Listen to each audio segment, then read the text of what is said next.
President. As I begin my remarks, I would like to thank the Senator from Texas for the work that he has done on arranging our travel to the border tomorrow. I'm one of those committee meetings members that will make that trip. And how wonderful it is that he is working with Chairman Graham to make certain that we're going to be able to visit with the Border Patrol to see and hear firsthand what is going on, and making certain that we all focus on the security of this great nation and providing the resources that are needed. So I thank him for that good work. I do, Madam President, want to talk today about another issue that is related to what is happening when it comes to trafficking. This has to do with our children. In 2017, ICE agents arrested Francisco Javier Soledad on charges of producing child pornography using the popular social media app Snapchat.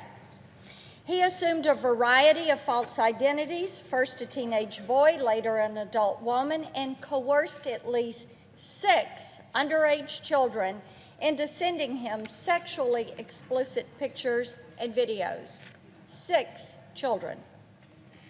When one victim realized this was wrong and attempted to block Soledad's account, Soledad turned around and threatened this child, threatened him with posting this video on social media unless, guess what?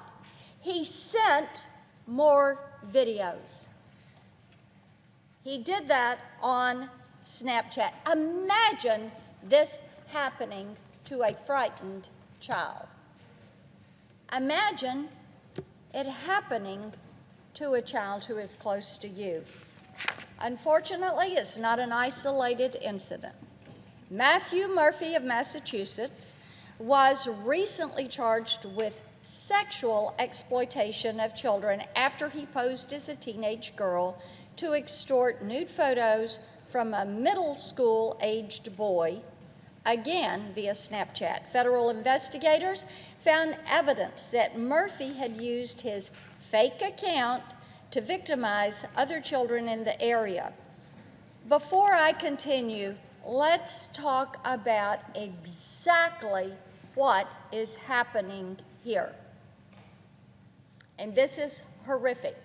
Pedophiles are using popular social media apps to trick underage children into creating and distributing homemade pornography. And if we're going to talk about these things, we have to be focused and direct.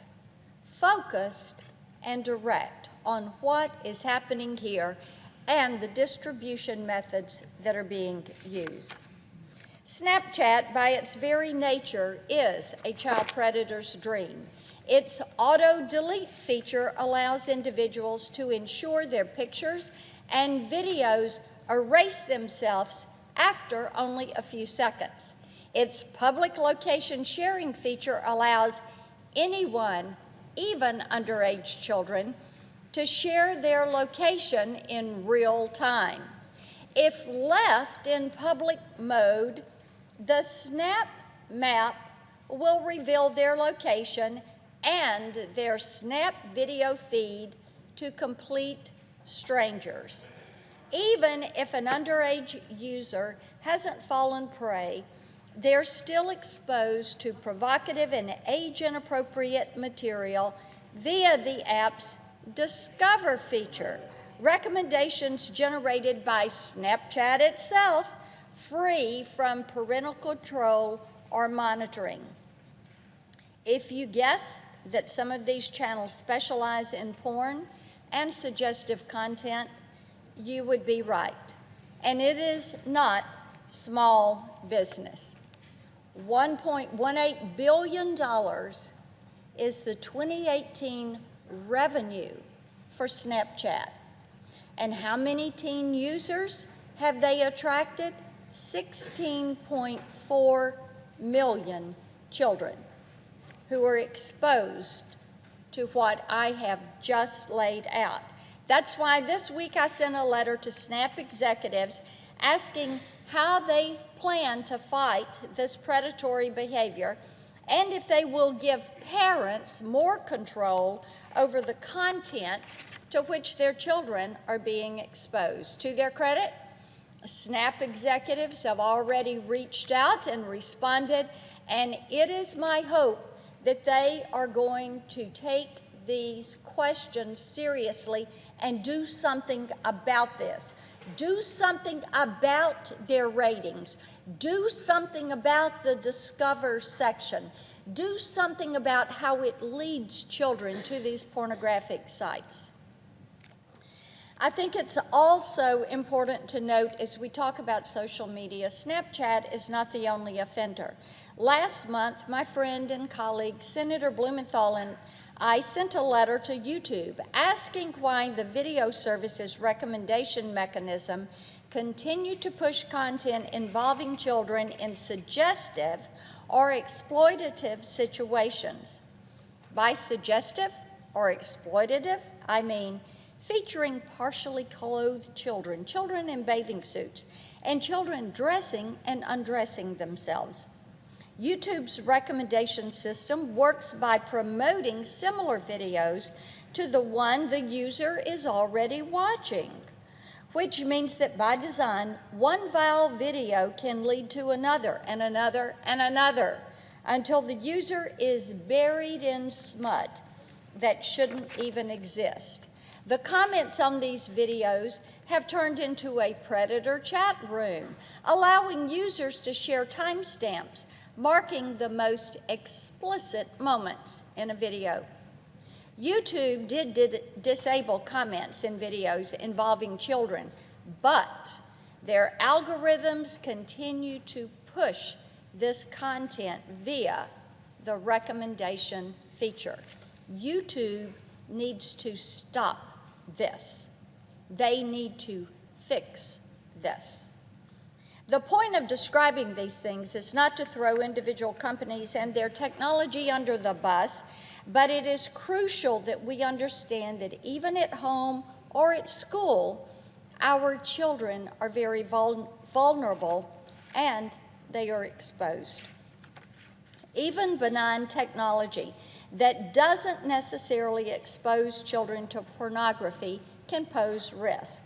In 2015, the Electronic Frontier Foundation filed a complaint with the Federal Trade Commission against Google, alleging that the tech giant's Google for Education program was exploiting minors' personal information and potentially exposing it to third parties. Think about that. They were exposing their information to third parties. The Chromebooks that were issued to students were loaded with Google Sync. What Google Sync does is allow for the collection and storage of students' browsing history, information, and passwords. Program administrators were given complete access to a cloud system which allowed them to alter settings, exposing student data, educational and personal data, including physical location data. This was exposed to Google's development team and to third-party websites. One wrong click would expose the student's virtual you, their presence, all their information online. In Tuesday's Judiciary Committee hearing, I asked the founder and CEO of Protect Young Eyes, Christopher McKenna, what steps he would take, what he would recommend to protect our children from online predators. His answer was simple. Give parents the option to control content access and don't hide the tools that are necessary to do this. Give them to the parents. Make certain that they have them. Now, I'm not suggesting a takeover or a ban of these social media apps. And I'm not suggesting we drop a regulatory anvil on these companies. What I am suggesting is that we should not have to ask the makers of popular digital services to stop catering to child predators. They should choose to recognize that predators lurk in every corner of society, and they should change the age ratings on these apps. They should issue the warnings to parents. They should choose to make parents aware of what a simple click or tap on a screen might unlock right before their child's eyes. They should choose to stop this horrific cycle of dehumanization and exploitation before it begins, and they should choose to work with us to make certain that consumers have all the information that they need. I yield the floor. Madam President.